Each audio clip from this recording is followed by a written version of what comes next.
Well, good morning, everyone. Good morning.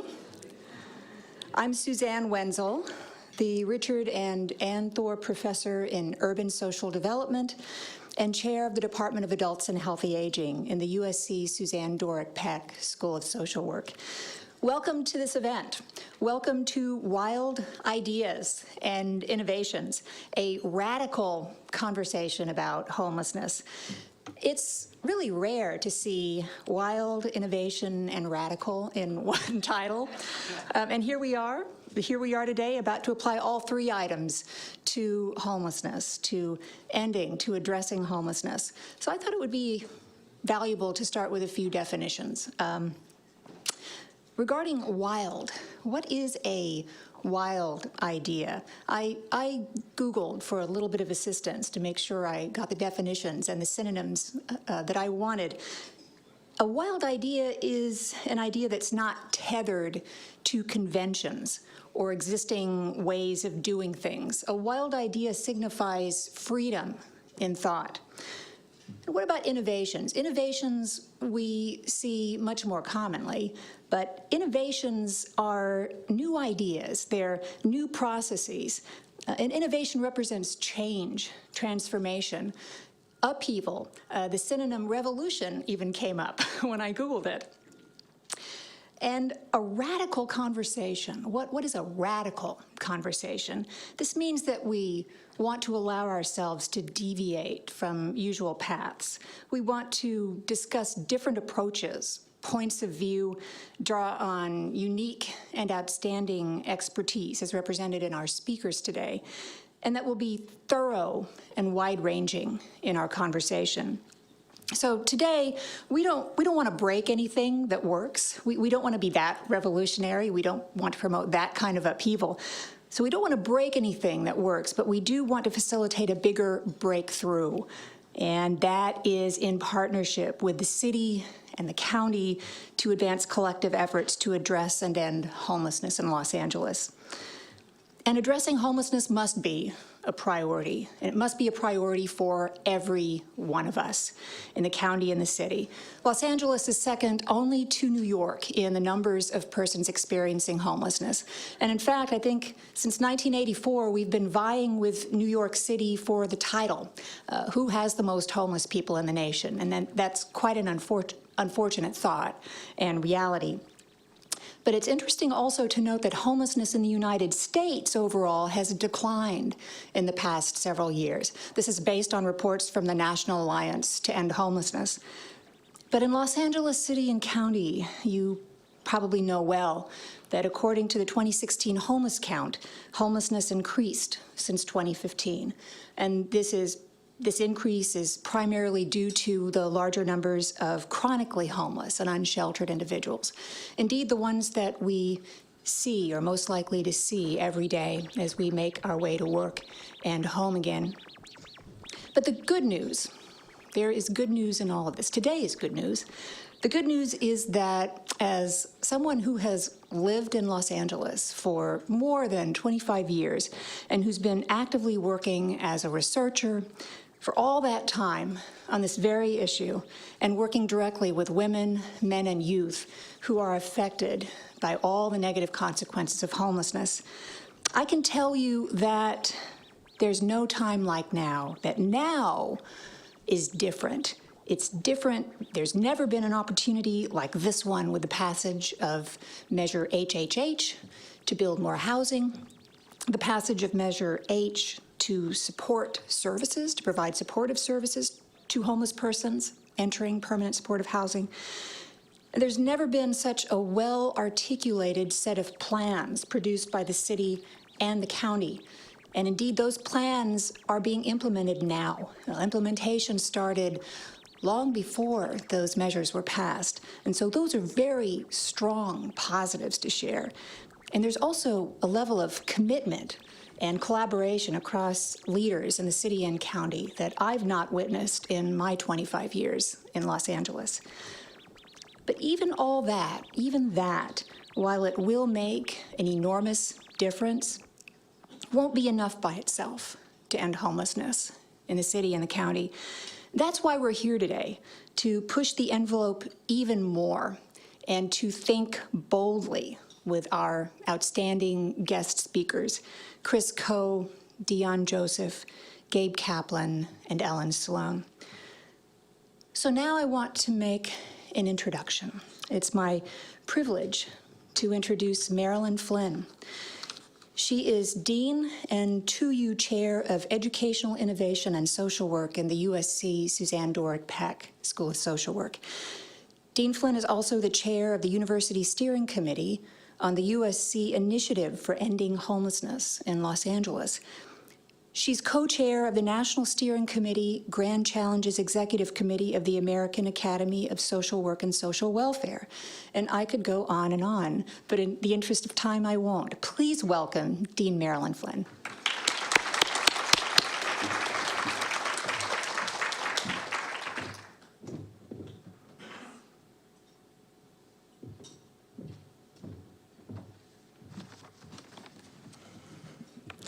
You know, something that will get you out of bed in the morning is the promise of a wild meeting. So I was inspired to come here. Just the title that you gave this, Suzanne, was very inspiring. I want to thank the Department of Adults and Healthy Aging for their inspiration in creating this meeting. I love the theme. It's exactly what we should be doing here. And I'm told it's going to be an exciting day and a great conversation, so good. I learned last year that if we wanted to, we could print, using a 3D printer, the Viterbi School of Engineering could make a house in 5 hours. Now, this is really interesting to think about. When we say one of the biggest challenges that we have in homelessness is the lack of affordable housing. Certainly, a 3D printed house should be affordable, and it should be doable. And so it's interesting to ask, why don't we have them? And once you start to ask, why don't we turn Viterbi into a little production line and just pump out little houses all day? Well, all of you in this room, if you look at your own experience and you look at the jobs that you're trying to do, you know why that's not a sufficient solution.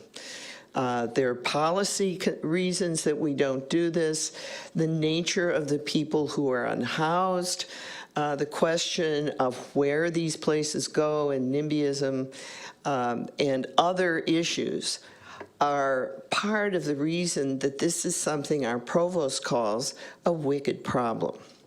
I think you know, many of you, what a wicked problem is, even if you don't call it a wicked problem. A wicked problem is something which, if you make one part of it better, something else gets worse. In other words, it's one of those problems where you feel you can't win. But in our case, the University of Southern California and the Department of Adults and Healthy Aging and other groups are determined to successfully address this wicked problem and to make some progress. So Suzanne has asked me just to give you a very brief overview of what we are attempting to do at the university, co-designing solutions with those of you from the community. And we need this community perspectives. The community solutions are as important as any 3D houses or any other ideas that we may have here. And that's why I'm so glad to see such a great mix of people this morning. So we all know this is the moment to be doing this. There could be no greater moment. We have at least 21 service initiatives from the county. We have new policy initiatives from the city, from the county, and at other levels, some in the state. We have a housing development initiative that is the realtors, real estate firms, and the private sector are energized and interested in options and alternatives. We have something we hardly ever have, and that's cooperation between the city and the county. That really means something can get done. We actually have resources. We have money. And we've done some careful planning. I shouldn't say we at the university, I mean we as members of the county, of the city government. So we really have the best playing field we've ever had for introduction of wild ideas, of innovations, of things that will honestly make life better for every human being in Los Angeles County. Well, where is the university's role in all of this, and how did we get involved? Well, I should say to begin with, the profession of social work, the American Academy of Social Work in Washington, has developed 12 grand challenges for the social work profession over the next decade. And these grand challenges are wicked problems where we hope to use some combination of science, new policy development, collaboration with communities in designing solutions. These 12 grand challenges include homelessness. And this means, I think, our profession is looking to work with public health and other disciplines across the nation in interesting and harnessing the energies of universities, of practitioners, and others. So we have that grand framing, and since I'm deeply implicated in it, naturally our school is never going to escape this for the next decade. However, for the university itself, President Max Nikias, 2 years ago, decided that this university should take on the challenge of reducing homelessness. He invited me to his office, and I can't imitate a Greek accent. It sounds sort of a cross between German and Italian, and it's not right at all. But he said, Marilyn, he said, I want you to be our quarterback. And I don't know anything about football, really, except a few things. One is that the quarterback doesn't get knocked down as much as other people do. So I said, okay. I said, I will do this. So I'm not sure what a quarterback does with a wicked problem, but the first thing I did was to bring together a steering committee of deans across the campus, because at this university, the deans controlled most of the resources and most of the possibilities for allocation and cooperation with others. This steering committee is being led by Brenda Wewell, staffed by Brenda Wewell, who you'll hear from today, and who is acting as the executive director for the whole university's initiative. She's done a fabulous job, and we have a number of things underway that I'm going to briefly mention to you that are harnessing all of the talent across the university, not just the talent in social work. Well, in the school itself, so we have the grand challenges from the American Academy of Social Work, we have the university's initiative.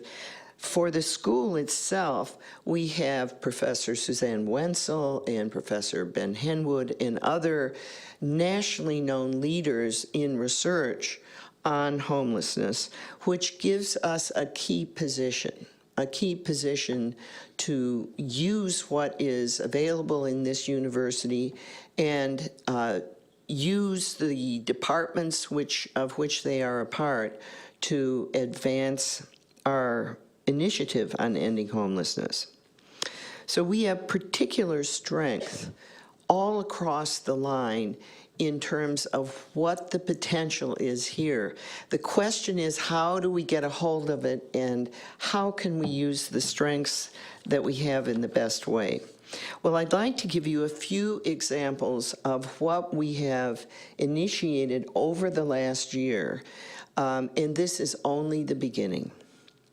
We have been working very closely with the city of Los Angeles itself, and our idea here is to spend some time on Skid Row, but actually to focus more on the so-called sending communities. We know that there's homelessness everywhere in Los Angeles now. And so we want to initiate activities in communities such as SPA 6, of which we're a part, where there are homeless encampments and where we can try to prevent homelessness and reduce the numbers of people coming to Skid Row. So that's one initiative. And we will be working with the city on this. The first thing that's likely to happen is maybe as many as 500 students in the fall will now be volunteering at homeless navigation hubs and with nonprofit agencies and with local schools as part of outreach teams for this group. With Brenda's leadership, we've also finished an e-learning curriculum for city workers who have the most exposure to homeless population. You know, we never think of people who pick up garbage, the sanitation workers, as people that have to be trained to work with homeless, but the fact is that they visit these encampments over and over and over, and they become very impatient and very burned out, and it's very difficult for them to do their job. So we're trying to think very broadly about who's at the front line and provide people with a little bit better insight and a little bit better capacity to interact with this population and the challenges that they produce. We're going to start working with LAPD in June. We have a new curriculum which will include, over the course of the next year, a leadership program that increases the number of tools that peace officers can use on the street with this population. I know there has already been training, of course, that people have received in this area, but we hope to add to that, and we're co-designing that with the police department. And finally, these are just examples. We're collaborating with a real estate development firm, Tishman International, the City Housing Commission, and a local nonprofit organization, US Vets, to construct new affordable housing for veterans that will be on the edge of this campus. You can see these are very, very diverse efforts. They kind of reflect a multi-pronged approach that I hope will continue to be characteristic of us, but almost every one of these initiatives has the community as a central part, and community members are co-designing with us. The county is interested in what it calls the pipeline. That is, the county says, we are going to have a lot of new services and we have nobody to work in them. So the workforce has to be expanded, not simply by producing new social workers or new police or other professionals, but people who actually have an interest, knowledge, and experience in working effectively with this population. So we're hoping to add to that. We're also creating advanced training, not just in social work, but in architecture, in political science, sociology, dentistry, and medicine. We're trying to spread this across the university to increase the capacity of all the disciplines to work more with this population. I'm not going to talk to you much about research, innovation, and evaluation because you're going to be talking about this today. This is your main topic. But we did lead the homeless count, the point-in-time homeless count this year. For the first time, we're analyzing the data in greater depth than has ever been done before, and we're going to understand better who's out there and therefore how to intervene more effectively with the resources that we have.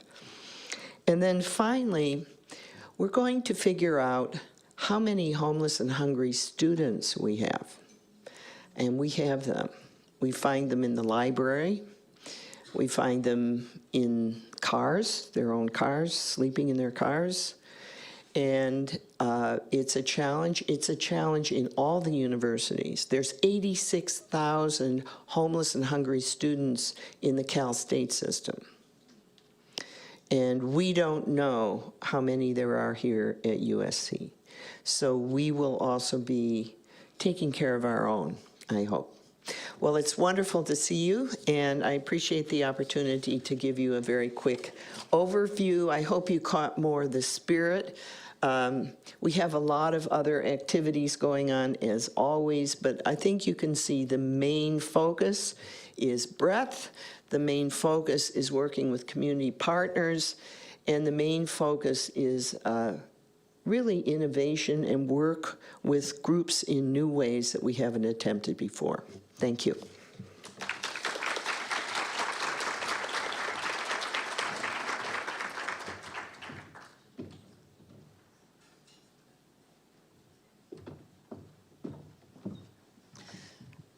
Well, I want to send a thank you, a big thank you, and make an introduction. So the thank you first, I want to acknowledge and thank from the bottom of my heart Vice Chair Pam Francois, whose vision it was. She had the germ of the idea for a forum such as this with those crazy words of wild innovation and radical. So I thank you very much, Pam, for all you've done to make this come together. I also want to acknowledge a staff person who's helped us with every detail, and without her, this could not have happened, and that is Adrienne Lennox-Little. And I also want to introduce our university trustee, Suzanne Dorick-Peck, who has done so very much for our school and is doing so very much for our university. So thank you very much for being here. And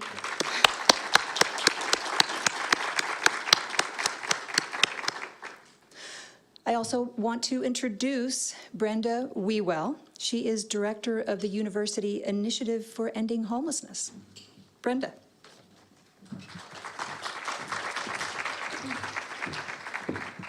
What are my notes? What happened to my notes? I had them right here. My notes. 1 minute, please. Well, actually, they're very interesting.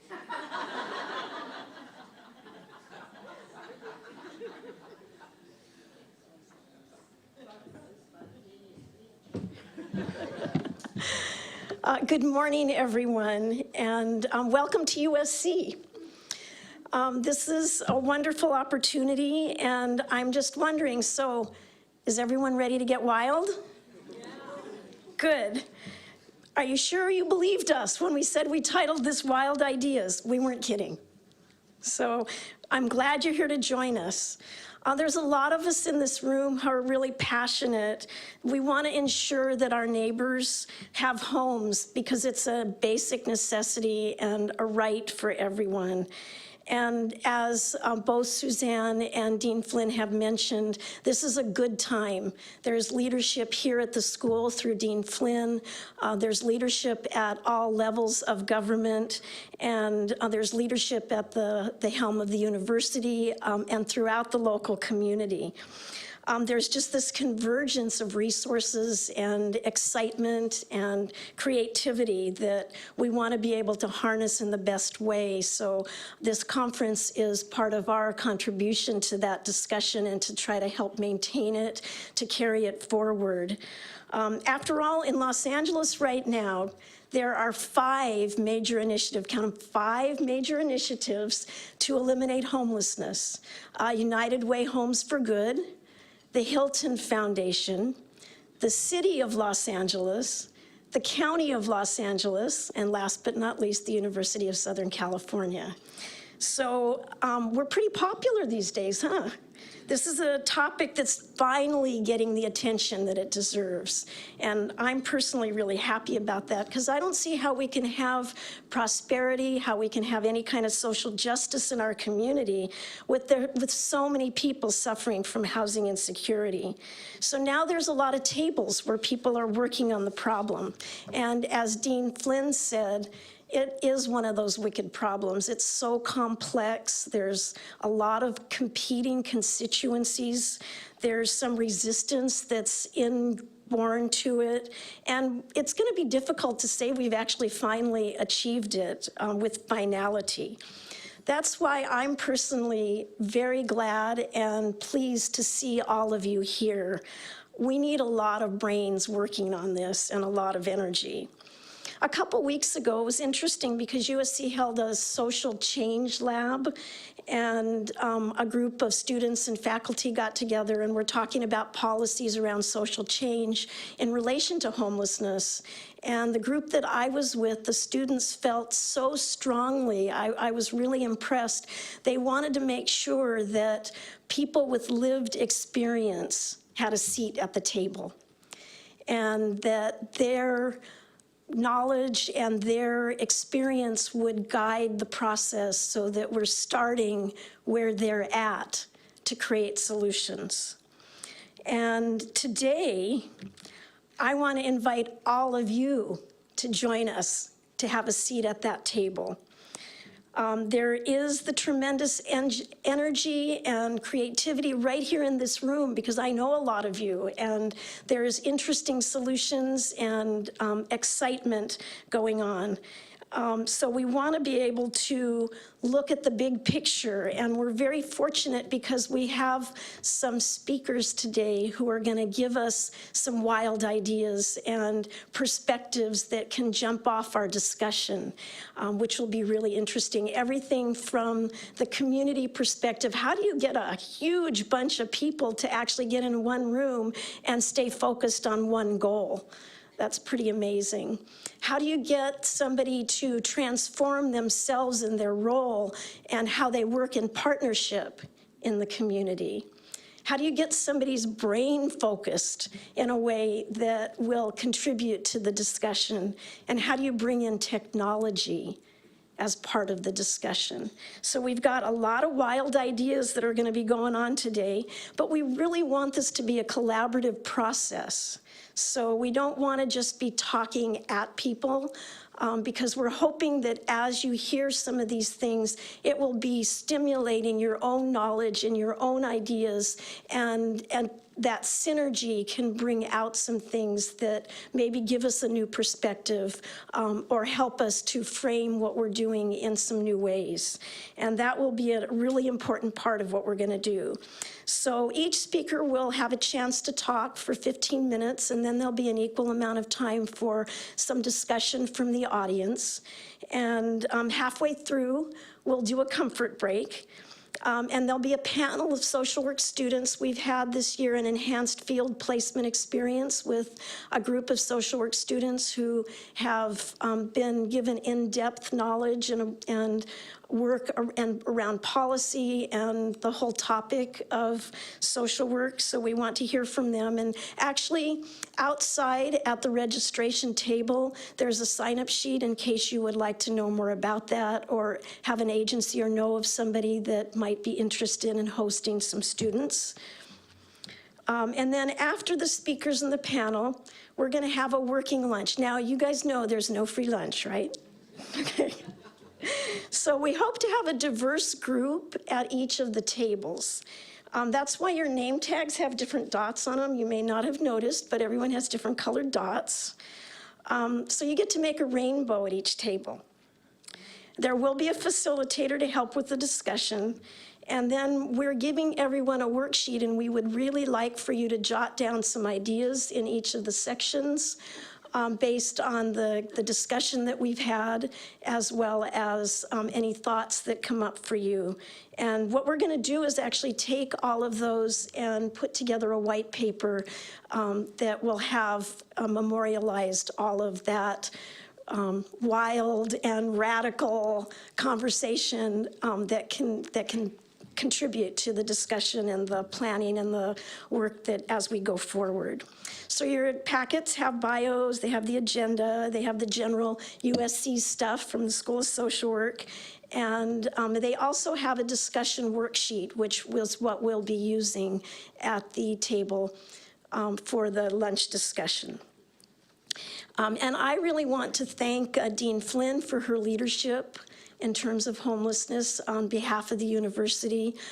She has really played an important role in making sure that everything is able to move forward and has the support to be able to do that, as well as Dr. Suzanne Wenzel, her department, which is the Department of Adults and Healthy Aging, along with Pam, who's the vice chair of that department, really did everything, the heavy lifting to put this conference on, so I just want to acknowledge them. They did have a team working with them, including Dr. Ben Henwood, Dr. Seth Kurzban, Dr. Kristen Zaleski, Professor Rosanna Rowles, Jessica Lee from our marketing department, and Adrian Lennis Little, who's the administrative manager. So thanks to all who've helped to get things ready for a day of wild work on homelessness. Yes, ma'am. I just had a question. I don't know what the criteria for major initiatives were, but I was hoping that you might consider VA as one of the major initiatives, and I think it probably speaks in more words than I can speak of why it's left off, but if whatever criteria you used, I'd be curious if VA... Thank you. Thank you. I do appreciate that. So we're going to amend that. I stand corrected. There are 6 major initiatives, and there may be more, some that I'm not as familiar with. So we'll hear about that as we go along, and I appreciate that input. That's what we want. There's a lot of knowledge and expertise in the room, and the more people that can know about it and the more people that can be part of that discussion, the better off we'll be. Now, we are going to get ready to go into the talks, and I'm not sure that I see Chris Coe. Is he in the room? He was running a little late and texted me. Where is he? Ah, there you are. Thank you for getting here. Okay, so I'm going to go ahead and start introducing our first speaker. Chris Coe, he's the director for United Way Home for Good. Actually, his official title is the Director of Systems and Innovations for United Way of Greater Los Angeles. And he's involved with executing the collective impact work that Home for Good does. And he works across the leadership network to try to address barriers and innovate long-term solutions. In the past, he was involved with working on and developing the operation of the coordinated entry system, which is a really innovative, wide-scale approach to assessing and working with people who are homeless to get them linked into services, and very important. He loves watching social change, and he's done a bunch of interesting things. He was an officer at a mentoring and tutoring program in West Philadelphia, a student at the University of Ghana, a volunteer at a Liberian refugee camp, and an economic development policy aide for LA Mayor Villaraigosa, as well as many other things.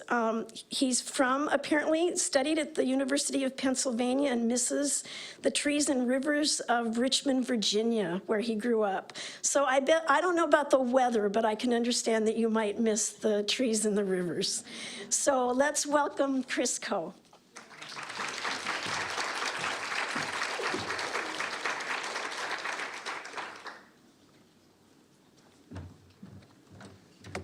Thank you. Good morning.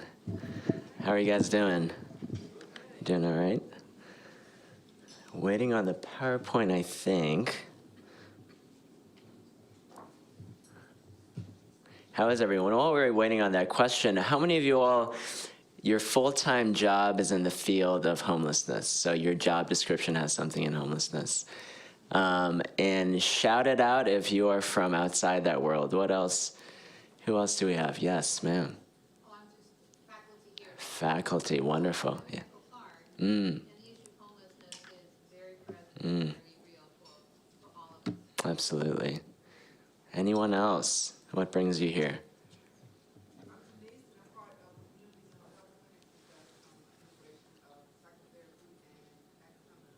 Wow. Wow. Anyone else from Echo Park? Any other neighborhoods representing? No? LA Health Plan, yes, huge system that we need to get better linked in. All right. Back there, last one. Child welfare, that is such an important system.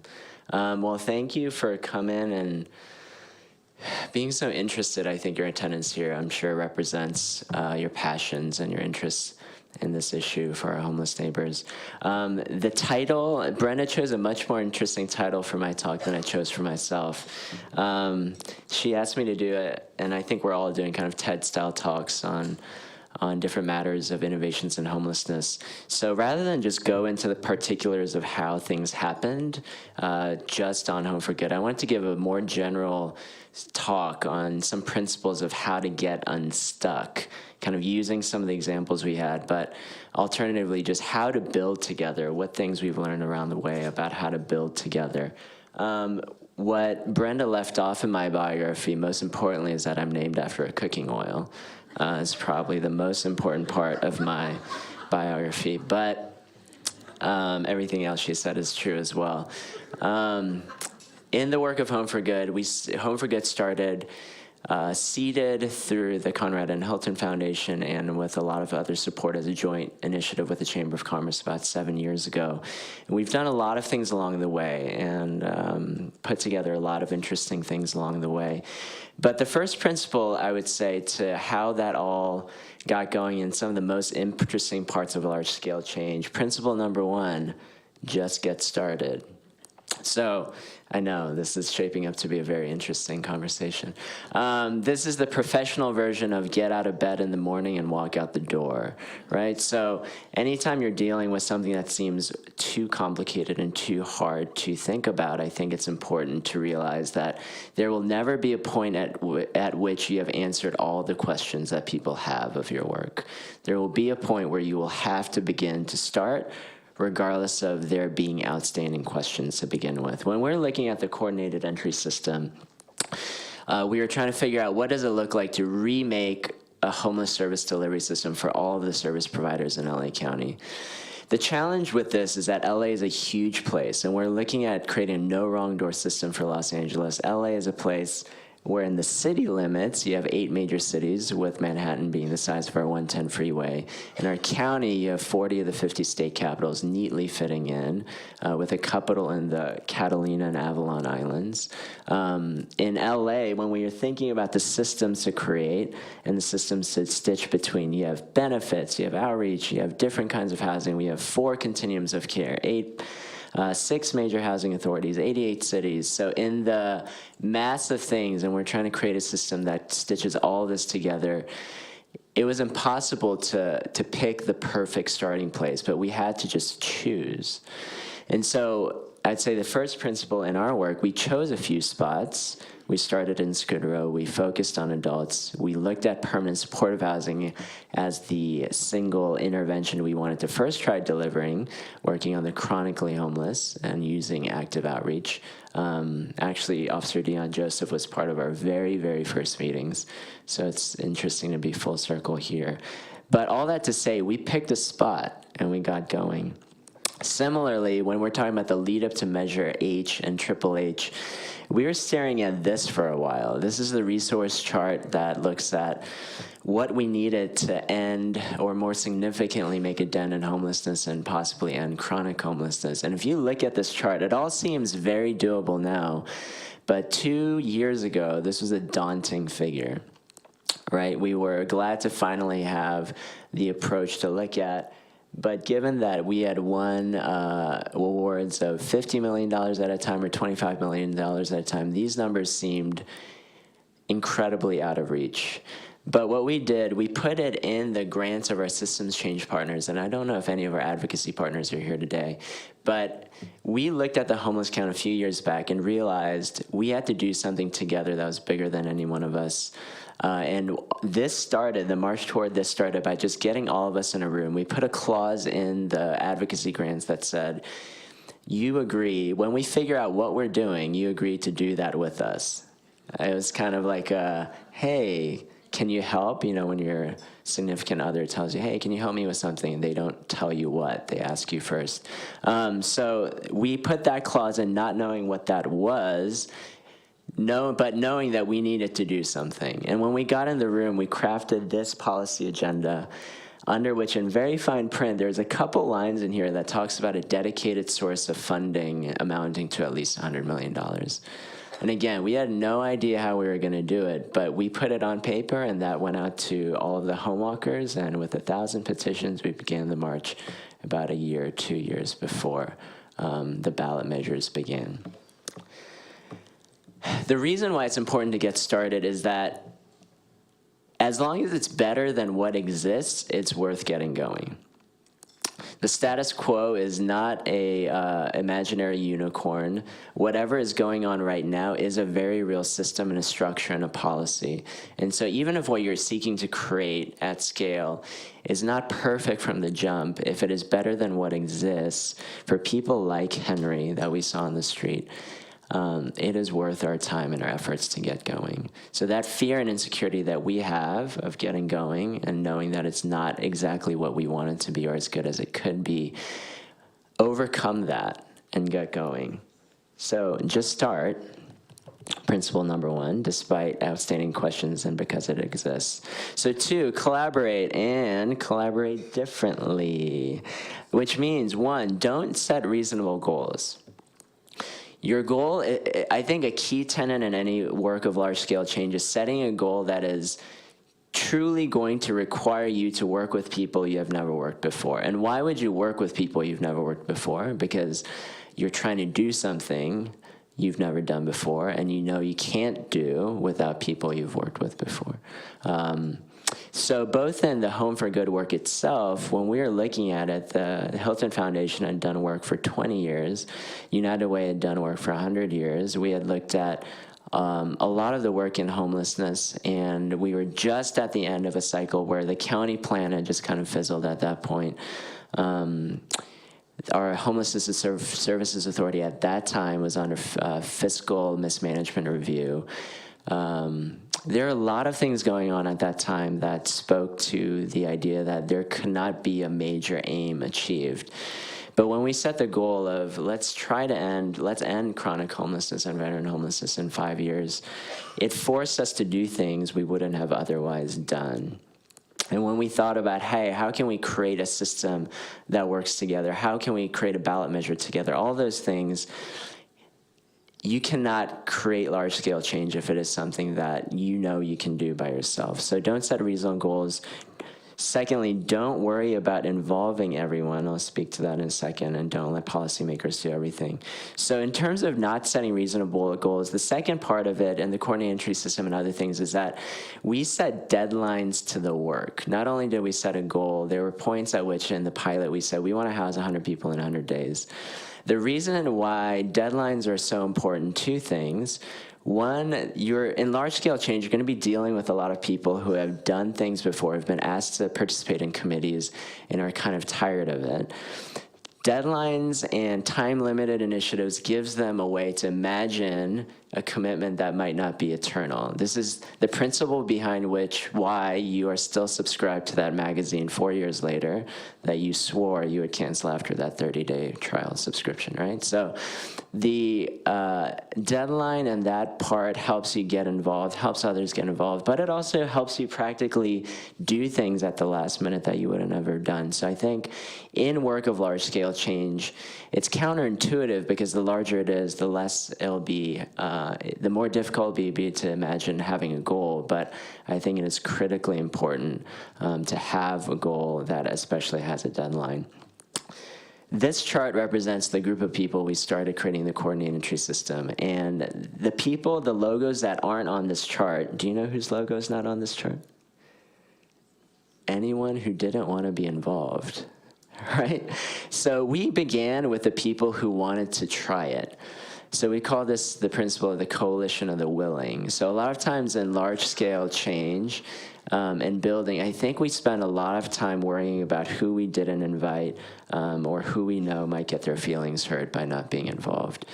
This goes with another principle I'll say later, but if you just get going with the people who want to be doing the work, it gives you a much better chance of getting to the size you need to eventually scale and do it later. And so we just got going with the people who said they wanted to be in.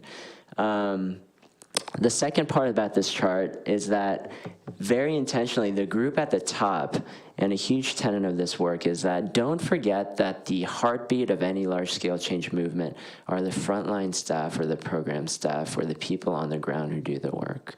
So typically in large-scale change, usually this chart would be reversed, right? Usually you're starting with government partners or policymakers and then kind of filtering and trickling down to the frontline staff. But we intentionally, very intentionally flipped the model and chose it the other way and had a principle that flipped policymakers into more policy advisors, policy shapers, enablers, and scalers.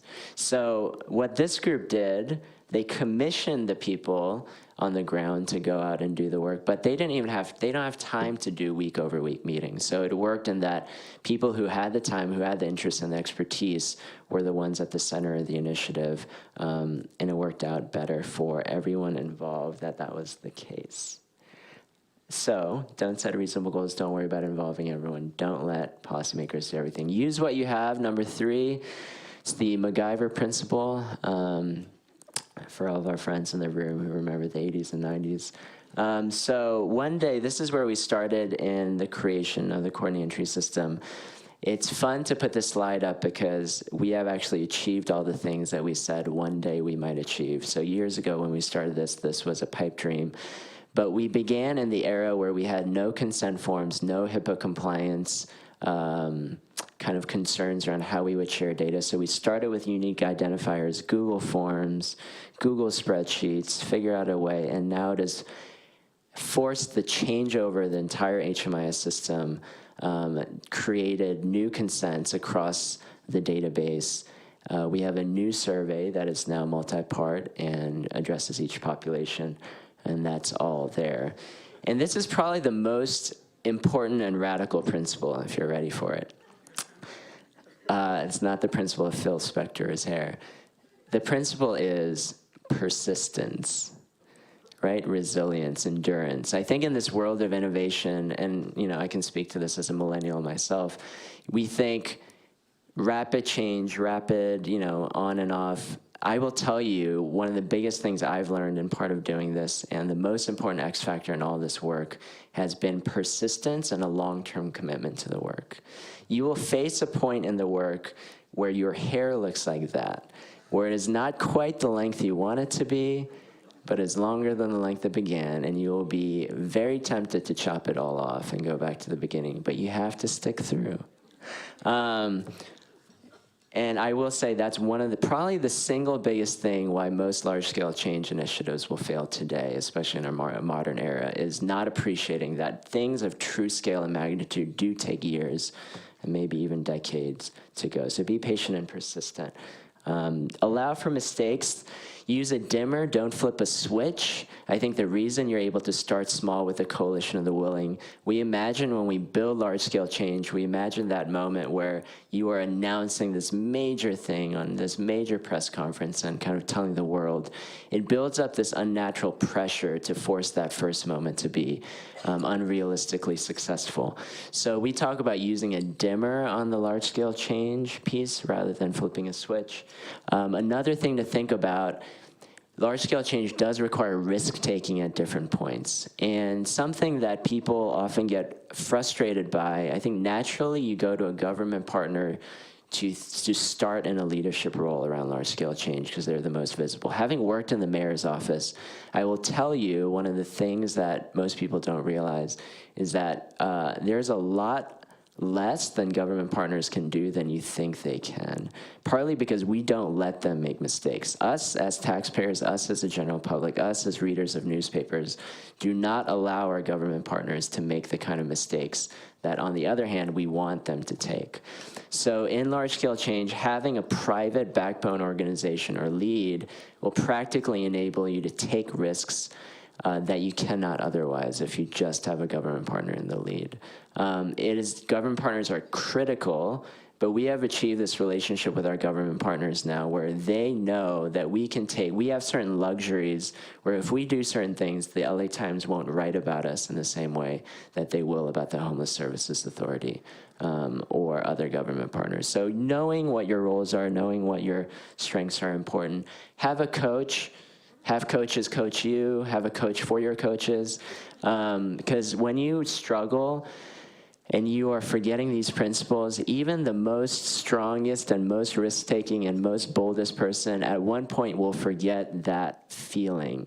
And you'll need someone else to remind you of that. So have a coach for your coaches is what that bag represents. Finally, celebrate. So, huge thing, and how you celebrate. One, celebrate, just do it however you do it. But secondly, I would say celebrate your wins in ways that go beyond press conferences, again, that go into ways that actually are lifting up the people who have done the work and presenting it in different ways. So instead of kind of a press conference, we introduced the coordinated entry system originally through an adult science fair. And even during the Measure H conference, we had a press speaking portion of it, but very intentionally, I wanted to do an open mic portion that was much longer than the press conference portion, where we could hear from the people and really hear from the ground of the movement of the people who had done the work and who have toiled at this for years, and people had experienced homelessness and waiting for decades. And through all of that, just remember, again, who your heartbeat and the lifeblood of the movement is. Celebrate those and let them tell the story.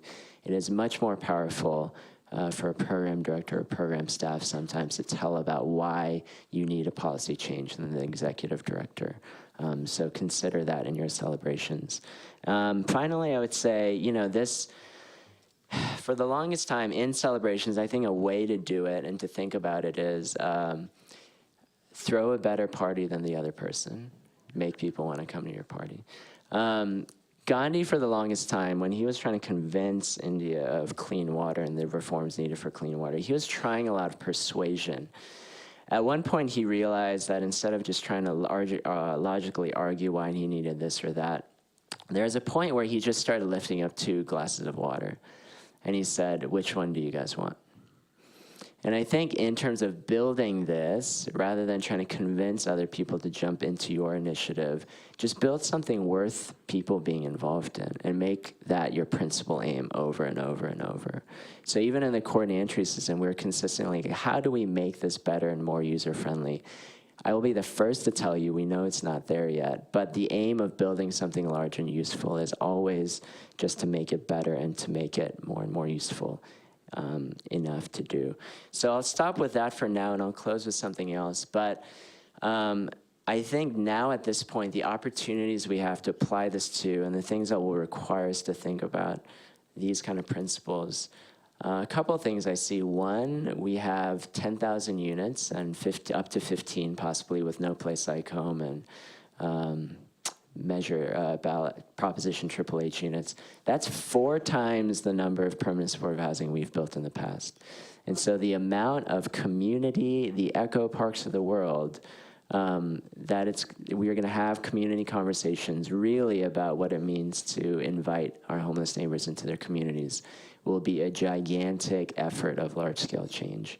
And I think later down the line, the matter of severe mental health and what we do about those policies and how we humanely kind of balance that line between taking care of our homeless neighbors who who suffer from severe mental illness on the streets, I think will be two matters where we have challenges where we need to apply these principles to. The opportunity is that we finally, the new deadline that we've put on the clock is we can end chronic homelessness in 10 years. The ballot measures we've put together and we won together give us the resources to enable that in a very real way. And it is up to us to decide whether we want to do everything we can to achieve that. So thanks for having me, and let's have a chat. Did you need the other table? I think I know the table. So. Yeah, looks. Yeah, questions based on what I had to say or did not say? Yeah. Anything you can even ask about. Pam, there's somebody. Hello. Right here. Couple, yeah. Hi, my name is Alyssa Kuykendall. I have a question for you about using media outreach, and I would call them even partners, in a positive way. Certainly with Prop H and Prop HHH, we saw that. And then for those of you who followed what happened in San Francisco with the media partnering around homelessness, talk to us just briefly about what worked and what didn't work, and then what you would recommend as we each go forward with our various initiatives about communicating with and getting positive assistance from the media. Yeah, so the question was about media.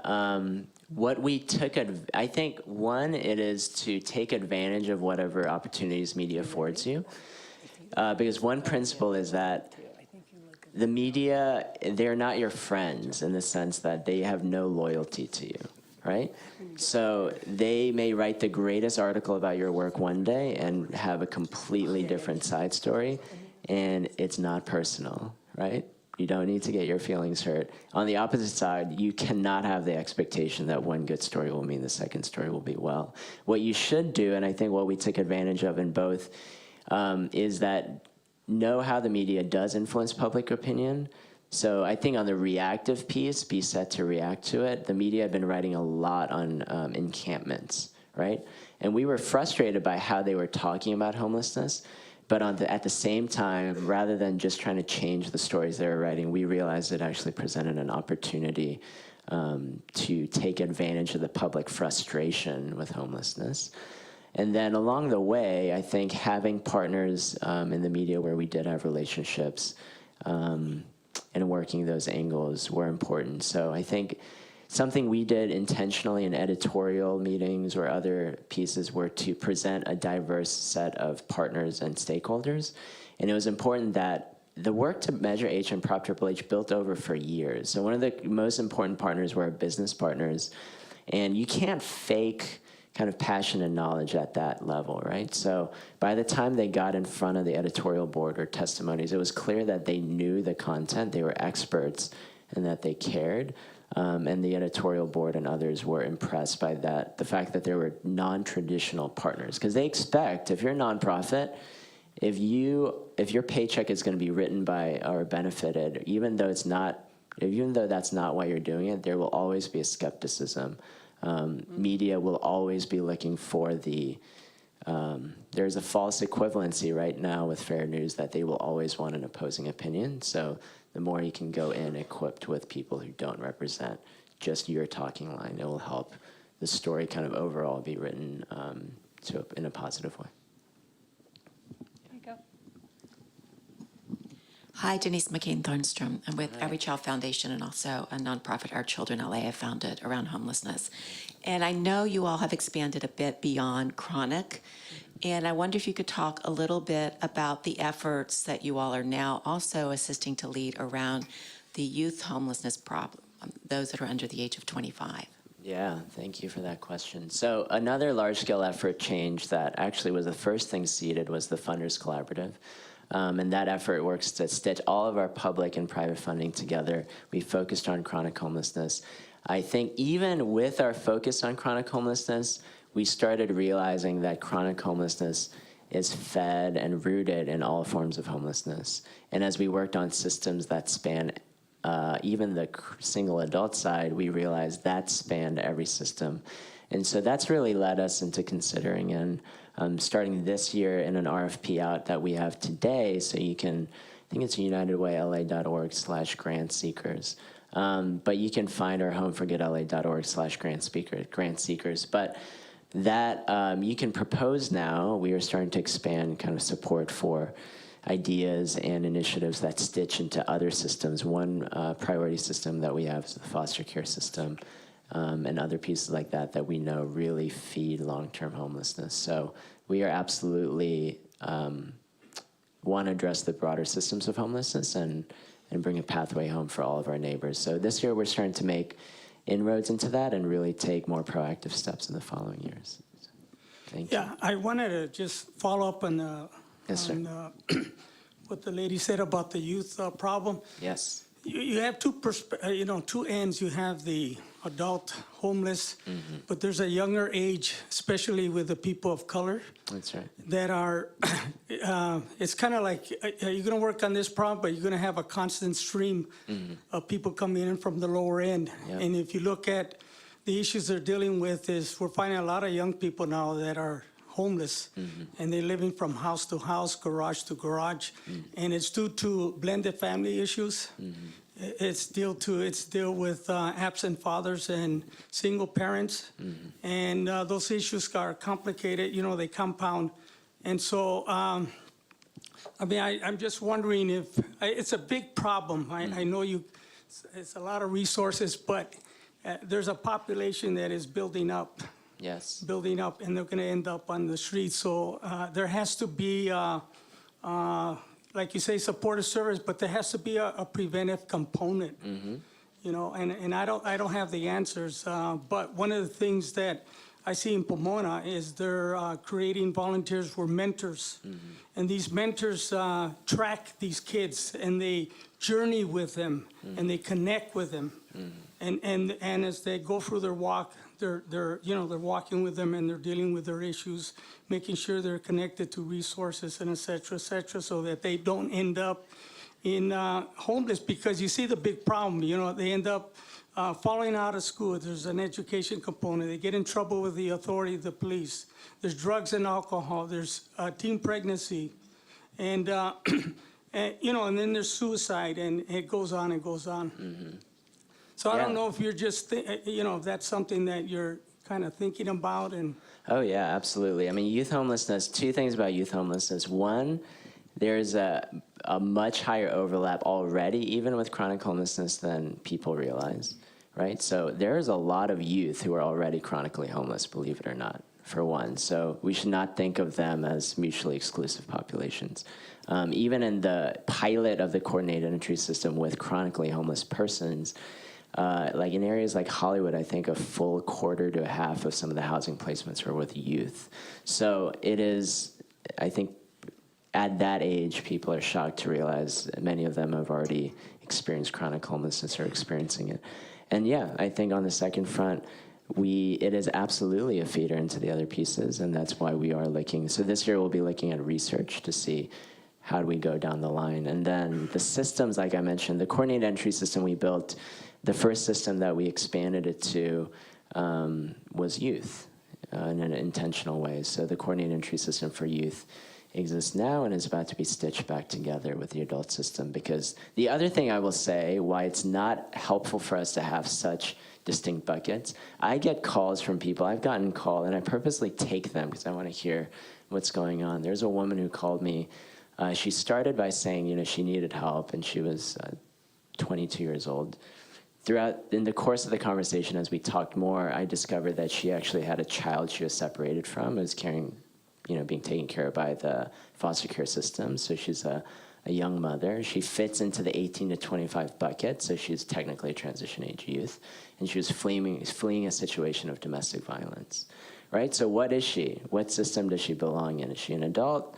Is she a family? Is she a transition age youth? Is she a DV survivor? She's all of those things. And so the units of measure we use to organize ourselves often are not the identities our homeless neighbors have. And I think it's important for us to recognize that. And even in our work this year in the Funders Collaborative, we are seeking to break down those walls and create systems that really integrate across them. Because the main things that people struggle with to get home right now in this market housing vacancies. People cannot find an apartment. People cannot find help with applications and benefits, assistance, employment, all those things. It doesn't matter who you are. Some populations struggle with that more, but there are large-scale issues that really touch all of our populations. I think we're used to advocating for a certain population over another, but I think if we open our eyes to some of the bigger scale issues, we might find more commonality than we realize. Last question? Put out a question for the audience to respond to. Are there any barriers or obstacles that you have experienced or run across that you would like to see United Way and Chris weigh in on and help with? Yeah, right here. Hi, my name is Ryan. I'm from Volunteers of America. One of the biggest barriers I've seen are people who fall out of housing. I think that the closer we get to a functional zero with people who are living on the streets by placing them in permanent supportive housing, if they're so lucky, and getting services, is simple systems like Los Angeles Department of Water and Power, Southern California Edison, the gas company, Department of Public Social Services, and the Social Security Administration. When simple mistakes occur in getting paid, something, their GR gets turned off or something gets withheld, and the client doesn't know enough and doesn't feel is too proud to actually talk to their social worker. And so what ends up happening, or DWP miscalculates and then they get this huge bill. So, and then it takes months to do that. And if they're receiving a subsidy, that they will fall out of housing and they will become evicted. And so I wanted to understand, what can the United Way do to assist with that? And I think across this county, because that's one of the things that we're going to encounter more and more, the closer we get to a functional zero, is we're going to see a lot more need for prevention to prohibit people from falling out of housing. Yeah, thank you for that question. And we'll end with that because of time, I know. Prevention, I think one of the strongest measures of prevention is such a hard research category, but one of the things we know already, as a stated, one proven area that we need prevention is in retention. So one of the most likely persons to become homeless are people that have been homeless already. And so I think that is a huge area of focus for us. Something practically we're doing is in the Measure H work, we are really stressing that point on the matter of services to help on retention. We've never had it, you're right. Our ratios in housing have been as high as 1 to 100. So there's no way we're taking care of our neighbors inside well. It's part of why Measure H was so critical and why we couldn't have done it without it. So we are moving now to ratios like 1 to 25, 1 to 20 that are much more reasonable, just on the funding side to make that there and make that whole. It's nice to be able to even worry about retention because we're having enough people come inside to worry about keeping them inside, and we'll absolutely keep up that fight. One other practical thing we're looking at, we run the utility assistance program for Southern California Edison, DWP, a gas company, and we're looking at how those triggers for help with the utility assistance bills can be triggers for us. Practical triggers into other forms of homeless assistance is one thing we're doing. I think the other thing we're aiming to do is that we realize retention goes beyond clinical services. Ending homelessness is really, at the end of the day, about recreating community and recreating neighborhoods. We don't want people to just come inside. Retention means more than staying in a room. It means reintegrating in a community and a society, and I think that's something we're really aiming to stress and stretch out in. And I think the reason I want to end on this point is that I think it relates to the last measure of large-scale change that's important, is that we often are so focused on other people we need to bring along and change, but truly, you will not be able to sustain a truly radical large-scale change effort without facing the demons and barriers and fears of yourself. And I think the fears of ourselves. And a lot of what we are worried about with our homeless neighbors, if we're honest with ourselves, are things that we should be worried with ourselves, right? The sense of modern isolation and loneliness is something that we all deal with. and that we all fear for. And if we were honest about that, I don't think any of us have the level of relationship with our neighbors that we seek to have. And so I do believe, and something that I'm aiming for is not only to end chronic homelessness, but to recreate communities and neighborhoods in the process. I think that's the biggest opportunity we have.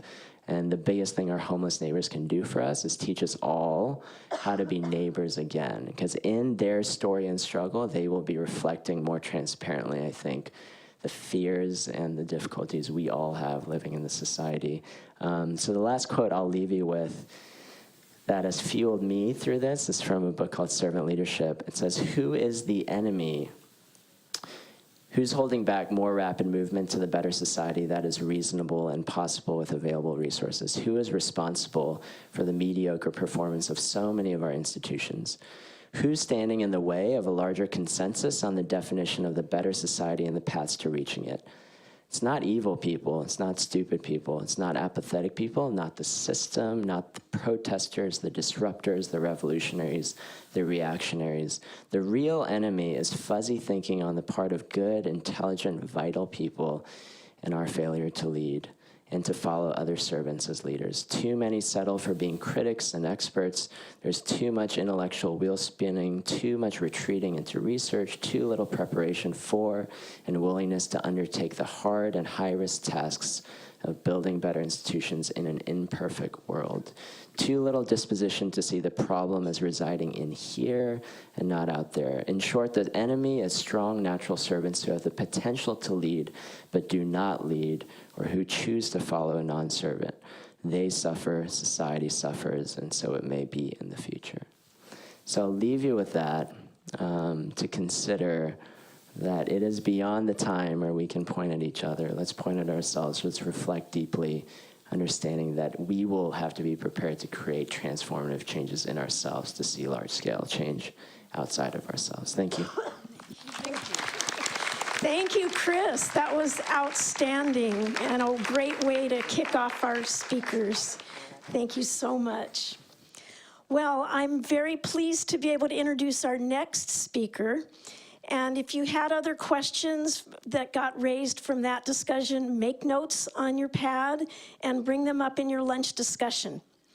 So let's move on. I'm pleased to introduce Dion Joseph. He's a homeless advocate, an inspirational speaker, and a law enforcement consultant who's been working with the LAPD for 20 years, 17 of those on Skid Row.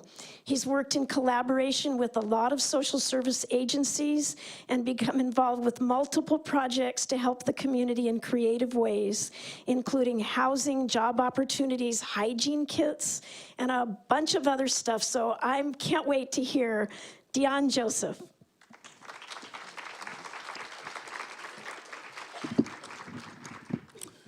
Thank you so much, everybody. I appreciate being here. It's an honor to be amongst so many people who really care, and that's the greatest thing about being here. I'm Deon Joseph, been with the LAPD 20 years, 18 years in Skid Row. I know I have a limited amount of time to give you a lifetime of heartbreak. My mantra in my entire life, in my entire career, working in Skid Row has been this: to create an environment conducive to change so that the influence of the great people like you and other service providers can be stronger than that of the criminal element. And I've lived by that, I've worked by that.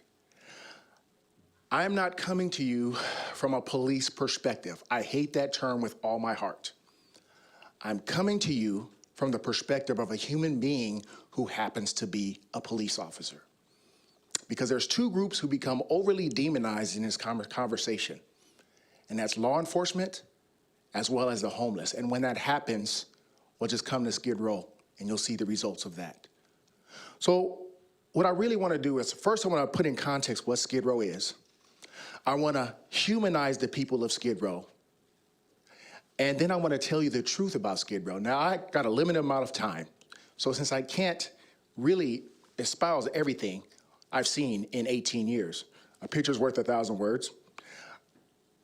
I want to advise you there are some photos in there that may be disturbing, but my hope is it'll create the sense of urgency in your heart that's in my heart to fix this problem together, not separately. So with that, let's talk about what Skid Row is real quick. Skid Row is a 50-block radius that's deemed a recovery zone. It's called a recovery zone because it had 107, now 108 programs designed to help the homeless in Skid Row with a myriad of issues, whether it be mental illness, alcohol abuse, shelter, domestic violence, you name it, it's there. Hope is a trip and fall away. The only thing Skid Row can't do is house everybody. That's a crisis we're all struggling with in California, okay? What's unique about Skid Row is that being a recovery zone in the center of Los Angeles and its close proximity to Compton, Watts, Los Angeles, and other cities, Long Beach, where I grew up, LBC, Jackrabbit, LBPD, love you guys. Because of its close proximity and the disenfranchisement of the people from there, Skid Row is the only show in town for them. Unlike your favorite celebrity, when they need to get clean from cocaine, alcohol, and methamphetamines, where do they go? Betty Ford, Malibu, Passages to get away. They're doing yoga, horses are running around. It's fantastic. To keep them from the temptation to fail, we all agree that's common sense, right? In Skid Row, the disenfranchised people of Skid Row have to get clean in an environment that can easily be compared to Dante's Inferno, Mad Max Thunderdome, Waterworld. How do you get clean when the drug dealer is not only inside the drug program, but outside? How do you get clean in a low-income supportive housing facility when the drug dealer knocks on your door and says, hey, try this or I'll kick your ass? This happens to the people of Skid Row. That's why I'm not gonna candy coat anything today. I'm gonna tell you a lot of bad things. But before I do that, let me humanize the people of Skid Row who I love with a passion, okay? There are 4 groups of people in Skid Row like anywhere else in the city of Los Angeles, state of California, anywhere else. This is nationwide, like anywhere else. In Skid Row, there are good people, good, wonderful, good-hearted people who are just poor, disenfranchised, trying to do the best they can to get on their feet. There are thousands of people like that in Skid Row, and I love them. That's why I'm there. The second group is good people who do bad things. These are your addicts who, when they're clean and sober, you find out they're educated, they're talented, they're kind-hearted, they're lovable people. But let's be real, folks. Some of the people that will hug me and shake my hand when they're binging on crack cocaine and they've run out of their check, they will bust you upside the head to get exactly what they need. You can't separate drug addiction and drug dealing from violent crime. I know we're in an era where they're trying to say it's different. No, you can't separate it. It's all in a big, ugly ball. It's a big, ugly ball, folks. You have bad people with redemptive qualities, for a lack of better terms. When we had Skid Row clean and safe, relatively, from 2006 to 2010, we had ex-gang members, drug dealers, and homeless people starting 3-on-3 basketball leagues, cleaning the street better than the city of Los Angeles. If any of the mayor's people's in here, don't be offended. I'm just keeping it real. We gave them trash cans, brooms, and they took their community back because we broke the back of the criminal element. And when you do that, the real community comes out, and it brings out the best in many people. I saw a gang member stop a rape. I don't think he would have done that prior to the Safer Cities Initiative. I don't think he would have done that. And then the last group is career criminals. These are hundreds upon hundreds of gang members, drug dealers, loan sharks who descend upon Skid Row to prey on the wonderful people I serve and keep them on an endless spiral of addiction and crime. They do it every day, folks. And what frustrates me as a law enforcement officer is that's the part, the victimization of the people of Skid Row is what the media and the world completely ignores. Why? Well, we don't want to create a stigma. Well, you not creating a stigma is putting these people I love in danger. You're not creating a sense of urgency. You're not creating a sense of urgency. Now, let me tell you what's different about those 4 groups in Skid Row juxtaposed to the groups across the United States of America. Same. Here's the difference. Because Skid Row is so concentrated, you know, it was created by 2 ideologies, the super righties, NIMBYism, get them out of here, ship them down to Skid Row so we have to close down the asylum, close down all the help. And then the super lefties who says, take your hand off them, let them do what they want to do. That's all they have, okay? So In these 4 groups, this is what it looks like in Skid Row. The good person has to look the other way so they don't become a victim of crime themselves. There are people who want to report crime. They tell me all the time they want clean, safe, healthy streets, but they're afraid to voice it because they don't want to get their butt whooped. They don't want to be a good witness to a homicide, okay? For the good person that does bad things, they stay on the bad side longer because the temptation to fail is right at their front door, okay? For the bad person, for lack of a better term, with redemptive qualities, he or she has a choice to make. If I can't beat him, I might as well stay with him because this is where the money is. And for the criminal element, they pull all the strings and make us look like the bad guys when we try to stop it. It's incredible. You have to take a walk with me. You have to take a walk with me. I want to explain to you the lure of the criminal element in Skid Row. Why do so many criminals descend upon Skid Row and prey on them? I'm kind of a demonstrative guy, okay? I worked undercover from 1999 to 2001. It was one of my favorite gigs, and I did it in Skid Row. One of my favorite uniforms at the time was to put on a beanie, a white tank top, some jailhouse blue pants, some white socks and flip-flops, and back then I was in shape, and I had these little scrawny legs, so everybody thought I got out of prison anyway, right?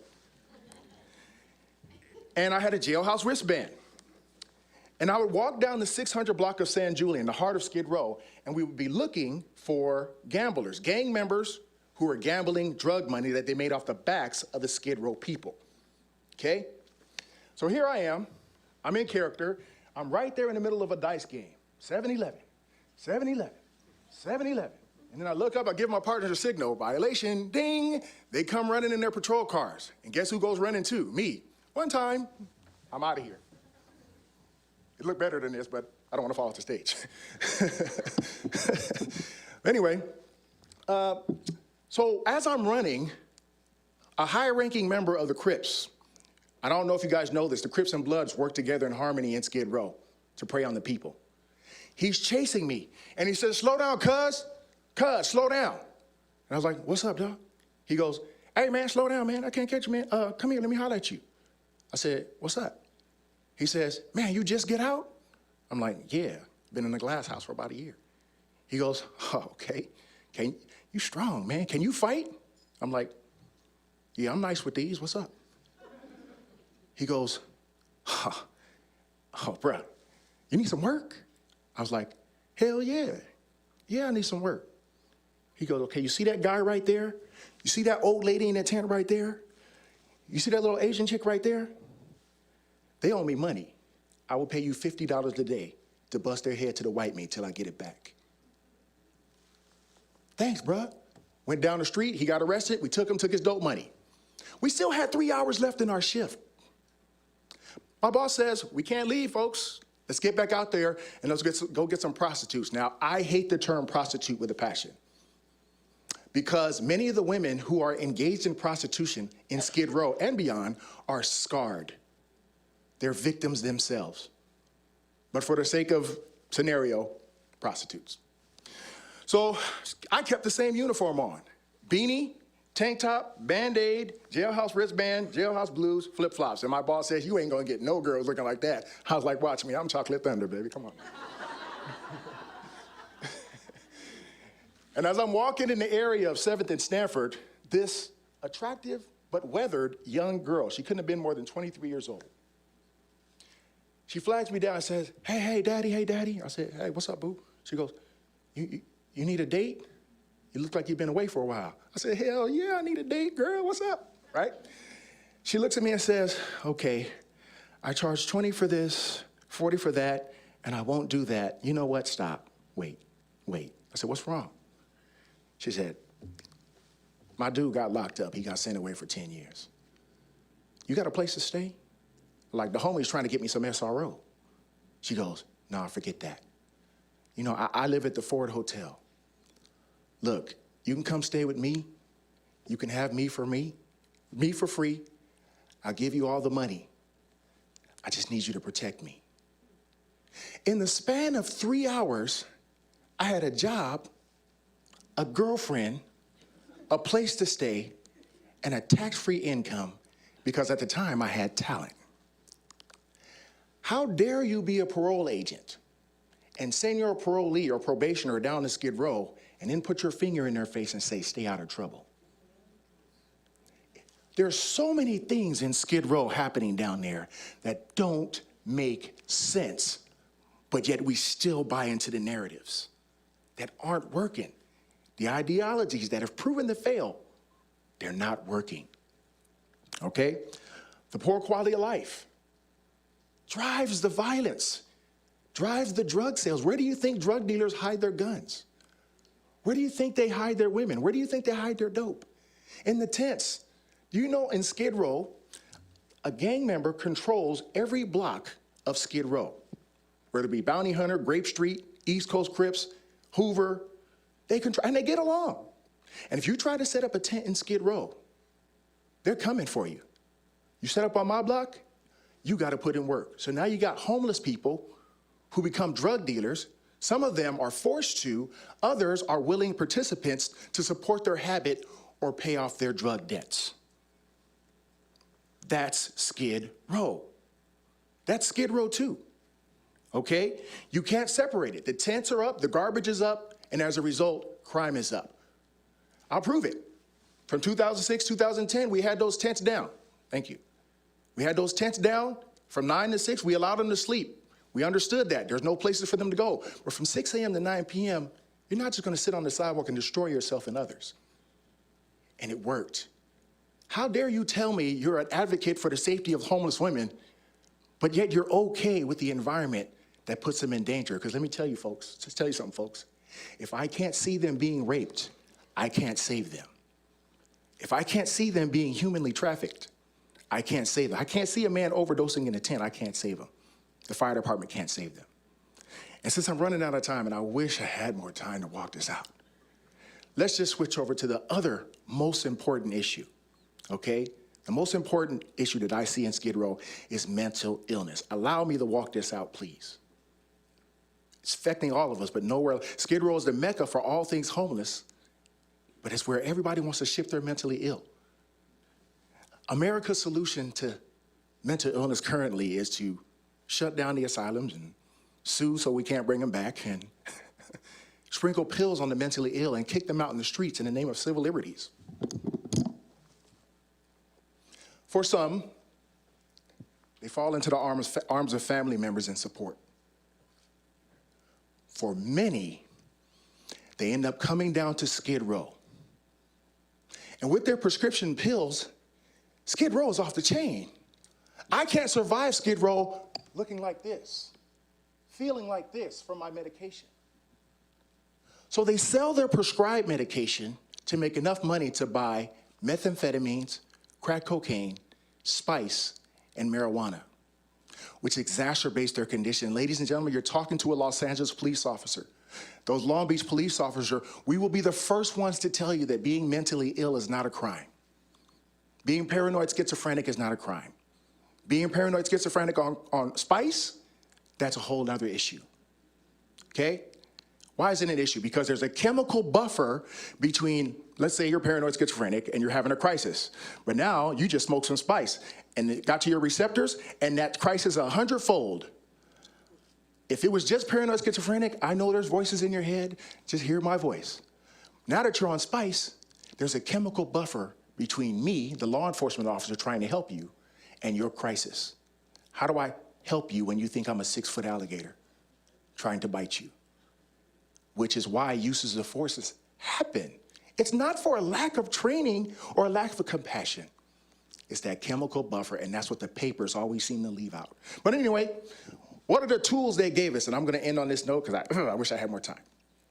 What are the tools they gave police departments to, quote unquote, help the mentally ill in Skid Row? Okay, 5150. 3-prong approach. First prong, let's talk about it. Danger to themselves. I got a story. 1998, my partner, Big Joe Graves, walking the footbeat. The 2 officers crazy enough to walk a footbeat in 1998 in Skid Row. Now, I'm not the hero in this story, he was. I was eating a bacon-wrapped hot dog, and it was delicious. And as we're walking, we're talking about how bad the Lakers suck, we're glad Shaq's here, and out of the corner of my eye, boop, my partner disappears. Where the heck did he go? I saw him jump into the street and grab a woman who looked like a soccer mom and snatch her from the path of an oncoming city bus. I hooked her up, dropped my delicious hot dog. "Ma'am, what the heck are you doing?" She said, "I heard voices telling me to kill myself, so I did." We take her to the station, we get her evaluated. Ding, ding, ding, ding, ding. The evaluator said, "Take her to the hospital." LAPD saves the day, right? We dropped her off at the hospital. 3 hours later, we get another call. "Go to Cesar Chavez in Broadway." We get there, the same woman we rescued at 6th and San Julian successfully turned herself into a pizza. Who failed that woman? The LAPD, the Long Beach PD, or the system? There's a common thread with these prongs in these stories. I'll try to make them quick, I promise you. I just got to get it out. Danger to others. There's a friend of mine, we call her Jenny. I've known Jenny for 18 years. I remember when she was a teenager, developed schizophrenia, started using drugs, became exacerbated, and you would often find Jenny laying face down on the sidewalk, banging her head on the concrete. I was the only one who would stop her. "Jenny, please stop." "Okay." But when I walk away, bang, bang, bang, and then I'd have to take her to a hospital. For 72 hours, right? Come on, we all know it's not 72 hours. We have a fun event in the historic core called Art Walk. And it's a time for hipsters to come together and look at art and drink. We had a beautiful hipster family walk in. Hipster mom had a beard, hipster dad had a beard, hipster baby had a beard. Everybody's wearing flannel, it was great. Jenny escaped from Skid Row and was walking, enjoying the art. Not a crime, but she was in crisis. And she walked up behind his family and saw that baby, that 3-month-old baby in a stroller. And while the parents weren't looking, grabbed the baby by the legs and started slamming it against the street, against the pole. This happened, folks. We had to arrest Jenny for a crime.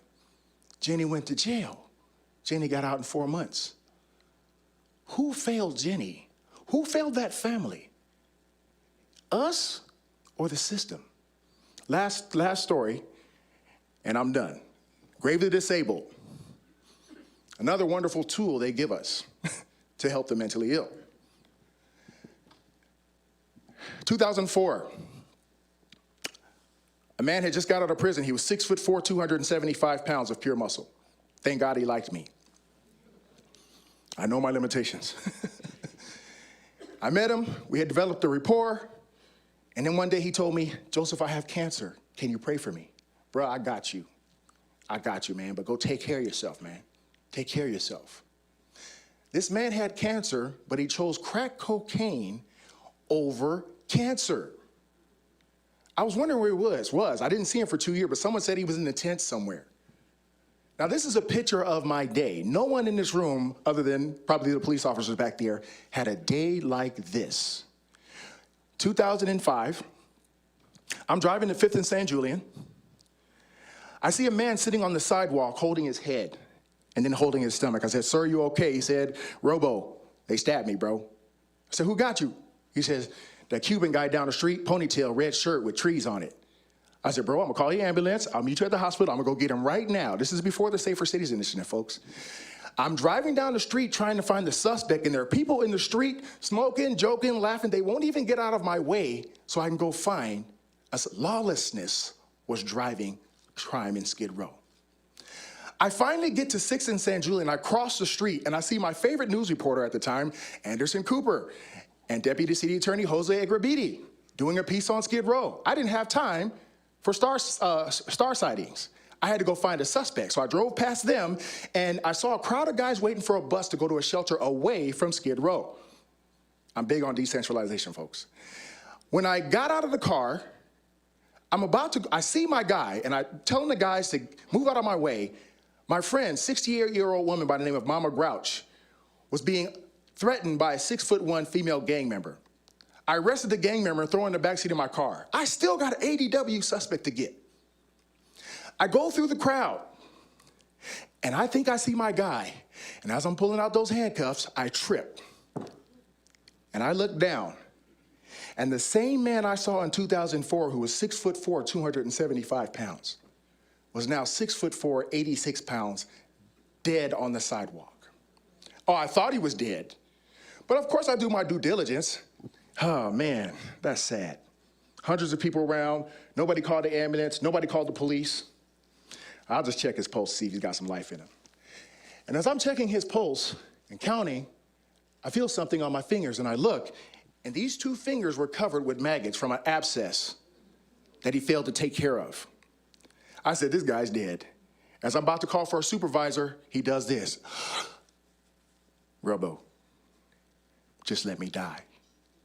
I got 2 days left. I just want to go. I said, bro, you ain't dying on my sideline. Called an ambulance, took him to the hospital. He lived for 5 days, but he died in some dignity. What's the common thread with all of those stories and all of those prongs? That it forces the police, the fire department, Department of Mental Health, and other resources to be after-the-fact entities for people in need. You can't expect to change somebody's life in 72 hours. It takes 4 weeks, 6 weeks for their medication to even take effect. But they still put it on the backs of the police. I wish to God I had more time to walk it out, but I want to thank you so much for your time. God bless you. Oh, okay. We have just a little bit of time for questions. And actually, there's one question that I have for you. What was one thing that you, let's see, no, not that one. What do you think it takes to create hope for someone living on the street for a long time? You know what? One of the things that we're taught as police officers, and of course you guys don't read about this in the paper, but when you suit up, you leave your worldview at your locker. Everybody has a worldview. You'll be lying. Anyone who says they don't is lying. When I put my locker on, when I'm at my locker and I don my uniform, I'm a born-again Christian and proud of it. But if a Muslim, a Jewish person, an atheist needs my help, I will go balls to the wall to help them. I am straight as a bone. But if I find out that you hurt somebody from the LBGQ community, TQ community, I promise you, you're going to have a 250-pound legal problem on your hands.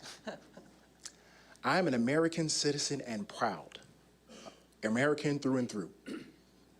But if a woman comes to me and says, I'm being raped, and my attacker tells me if I tell the police, he's going to call La Migra on me, it is my duty to tell her, I will not. I want to help you. So I think what gives the people of Skid Row hope as it relates to me and other officers, I'm not the only one, I'm just the one with the mouth, is the fact that that's how we serve. I've been told by people, I'm a light in a dark place. I've been told by people, I feel safe when you're around. One quick story on that. There was a guy who, there was a lady who owed a loan shark $500 in Skid Row. I was on vacation, I couldn't help her. When I got back, she said, Joseph, while you were on vacation, you saved my life. I'm like, how the hell did I do that? I was on vacation chilling with her, right? She says, this loan shark, she was gonna, he said if I didn't pay him back, he was gonna send his people and I was gonna catch a fade. Now, for you guys who don't know the lingo, catching a fade means you're gonna get your ass whooped. That's what it means, right? So I said, so what'd you do? I told him I was gonna call the police. I said, what'd he do? She said, he broke out laughing. And then I thought about it, Joseph, and I said, you know what? I'm gonna call Joseph.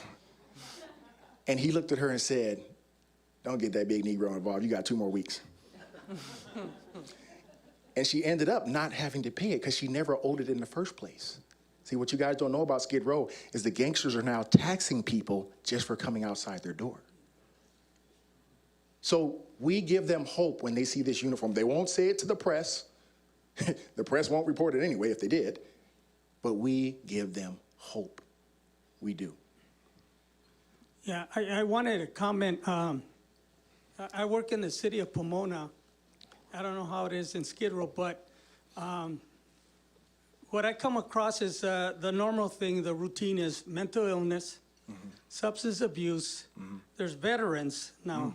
That number is increasing, but what I find more and more is men and women who are not mentally ill, not into substance abuse, they're not veterans, they're just people who have lost their jobs, their families. I hear a lot of stories where their spouses have died because of illnesses. They get depressed, you know, and they end up losing their job and they're out in the street. So this population is growing. Yeah. And I think, you know how we say we want them to be part of the community, integrate in the community. I was thinking is we have to work with the businesses in the community, see if they could take a chance on these people because they get stereotyped because they're in a population. You know, it's just like before, when I was young, all Mexicans were gangbangers. No, that's not true. I had the same problem, brother. Yeah, you know what I mean? So they have to adapt to the environment in order to survive. But they need a break. They need you know, some business take a chance. I don't know if we could do a stipend or with a business or something. The city could do something to encourage them. That's one. The second thing you said that I think is real important. We've been talking about in some way alluding to the fact that we're dealing with external needs like housing. That's important. But there's internal needs. If you don't change that, they're not going to be able to maintain the blessings or the benefits of the external. So yeah, you talked about it. It's real important. There's a lack of hope. There's a lack of vision. They lost their ability to dream. You know, it's the whole issue, what if this happened, I could succeed and all that. So I don't have the answers, but I know what I'm doing is that as I go out and rub shoulders, I learn their names, their story, and I take a few men or women and I track them. Yeah. Okay, I track them, and I journey with them, and, you know, and I hear where they're at, where they're failing, encourage them, support them, take them, you know, because they don't know how to navigate the resources, you know. I have to say, it's sad, but they're mistreated. Yes. People can't handle their appearance or their walk or their talk or their smell or the odor. Right. And so they get shortchanged and then they get a bad attitude and they just quit. Well, what happens, and I agree, everything you said is 100% right. I see it in Skid Row too. Everybody in Skid Row is not a drug addict, okay? There are people who come down there because of hard times, domestic violence. And the worst thing that happens is because we're not offering them services that can connect them quick enough, they often get stuck. They get stuck, and that's what I try to prevent. When I see them, I get them straight to the mission. Normally, those folks stay downtown for like 3-6 months and get connected, but it's a little slower, I can admit, due to the recession, and we're still recovering. But the second part is the most marginalized classes within these groups, and that would be women and children. In Skid Row, women make up 40% of that population. But in that group, 2/3 of them have been victims of sexual assault twice. And that's even why it's even more urgent for us to really reach out and connect to these men and women and children and get them. And just like you said, these business people, there's a lot of philanthropists that talk a lot of crap. They don't put any money into helping get people off the streets. Brother, I'm with you. I'm with you. I like what Chris said. There's only so much the government can do. But there are billionaires out there who all they want to do is give them tents and food and think they've done their job. No. Why don't you build housing for the homeless? Why don't you help decentralize and put family centers in other parts of LA County and the state to get people away from Skid Row where they have a better chance? So yeah, really the solution is within us. But like Chris said, sometimes us doesn't want to move. So yeah. Last, Thomas. Thank you so much. We're going to need. Thank you. We have one more question? One more? Just one. Officer Joseph, He'll be quick. I'll be quick. He's wonderful. Yeah. I'll use my stage voice. Oh, there we go. Officer Joseph, I was wondering if you could speak briefly about your thoughts about the proposal to create a Skid Row neighborhood council. Row, the neighborhood would be better served through being part of the downtown neighborhood council. Mm-hmm. And yet, there's a feeling tone of anger that council's not doing enough. So I was just curious what your thought was about the proposition. Well, here's my personal thought. I'm off duty, so I can say this. Personally, I think Skid Row should have a voice. I absolutely believe it. I agree that the Downtown Neighborhood Council may not have, and I don't think it was intentional, may not have been as receptive to them as they should have been.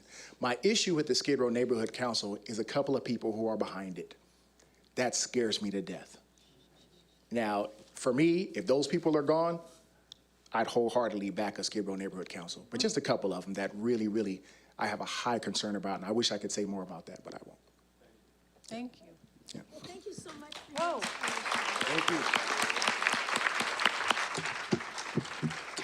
There's a tremendous amount of understanding from Officer Joseph about what it's like down there, and hopefully that stimulates some of your thoughts and ideas about how we can all work together. Just like Chris said, we have to take and partner with people that we don't necessarily talk to all the time and make sure that we keep doing what we're doing to move this forward. So at this point, we're going to have a brief comfort break. We'd like to get back together within about 10 minutes max, and then we'll have our student panel. So rejoin us for that.